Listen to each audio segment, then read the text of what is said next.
হযরত শাহজালাল আন্তর্জাতিক বিমানবন্দরে আটক হয়েছেন অভিনেত্রী নুসরাত ফারিয়া। রোববার তাকে আটক করা হয়।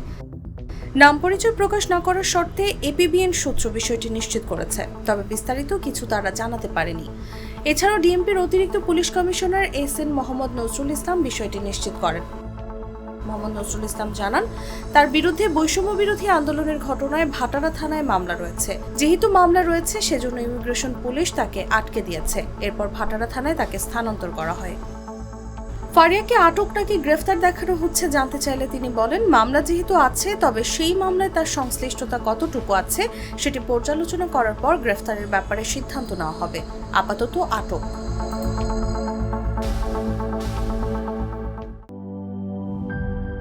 লিলি হালাল বিউটি সোপ, বিএসটিআই কর্তৃক সনদপ্রাপ্ত দেশের প্রথম হালাল বিউটি সোপ। দীপ্তিময় উজ্জ্বল ত্বকের জন্য।